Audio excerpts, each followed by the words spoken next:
Morning yawning. T's back. It's Friday Eve, and today, I don't know who I tweet for, to be real. I got nothing. Who tweets for me? Who tweets for the girl? No, but really, it's one step closer to Saturday, and y'all know that's all I'm thinking about.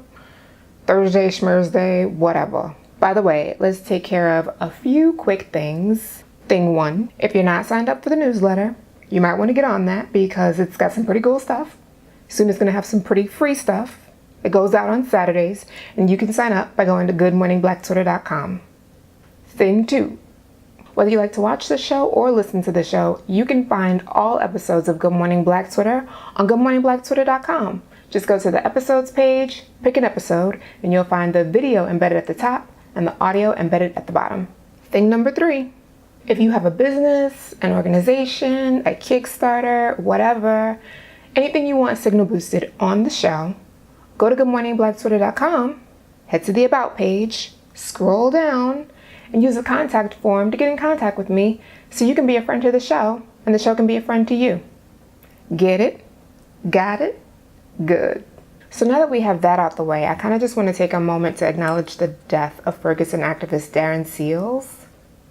Over the years, Black Twitter has connected us and educated us and inspired a lot of us to do activist and organizing work in our own communities. I mean, Black Lives Matter started out as a hashtag and now it's a rallying cry used around the world. Just that alone says to me that this movement doesn't happen the way it's happening, the way we know it, without Black Twitter. And I can't have a show called Good Morning Black Twitter and not acknowledge when one of us passes in such a tragic way. I didn't know Darren Seals. I'd never spoken to him on or off Twitter. And from the looks of the tweets, he had some views and some methods that not everyone could get behind. Unfortunately, his community will never get to hold him accountable for those views because he's gone now. It was reported that he was found in a burning car Tuesday morning, and when the fire was extinguished, police had found that he had also been shot. I haven't read anything about a suspect being investigated, but there's a homicide investigation going on. And from the tweets, it sounds like this is not the first time a Ferguson activist has been killed in this way. So I just want to say to the Ferguson activists out there, number one, my condolences. Number two, I hope that you find some peace in all this, and I hope you're not intimidated, and I hope you're not discouraged. Because someone is clearly trying to send a message to you guys and intimidate you if this is really the work of a serial killer. And I hope you won't be silenced. I hope you continue to fight for your freedoms and justice and equality, because you fight for all of us. I'm gonna be honest, I don't know how to segue from that, y'all. But if there's one thing I know about being Black in America, it's that we keep pushing and we don't let anything steal our joy. So with that being said, let's get into the rest of the show. @GMBT Show ran a poll on Twitter yesterday asking whether or not you've dated someone off Twitter or if you would date someone off Twitter. And 61% of you said you haven't dated someone off Twitter, but you would.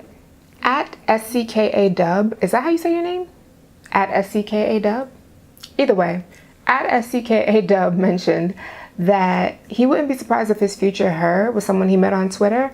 And considering all of the marriages and babies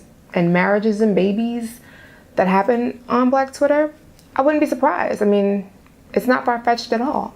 I feel like, look, if Black Twitter can find the social security number of the chick down at Target tweeting racist things, it can definitely find you a bae. I don't necessarily think that's something that's gonna work for me. It just hasn't in the past for whatever reason. I mean, I have dated people that I've met on Black Twitter, and don't even ask because you already know that I'm not that kind of girl. I don't kiss and tell, darling. But, you know, for whatever reason, it just never works out. It is what it is. I mean, I might just be perpetually single, or I might be saving myself for Colin Kaepernick. And back off, hussies. He's mine. I already told you he's mine. We've been betrothed since 2011. You can take your tight sweaters and your casseroles and go find some other QB. But yeah, anyway, I wouldn't use Twitter specifically for dating. I feel like you might get labeled a creep early. I mean, you know, just hopping in people's mentions, asking them if they want to date just doesn't sound like the way to go. But I feel like if you're talking with people and vibing with people and you just happen to find someone you like and y'all have good conversation and you like their pics, you slide in their DMs, you could win. Has this been your experience? Have you dated someone on Twitter? Would you date someone on Twitter? Holler at me in the comments on goodmorningblecktwitter.com or get at me on Twitter at GMBT Show. I'd love to hear from you. As always, whether you're watching or listening, subscribe and rate it. I'd appreciate it. Let's make it through this Thursday, okay? Have a good morning, Black Twitter.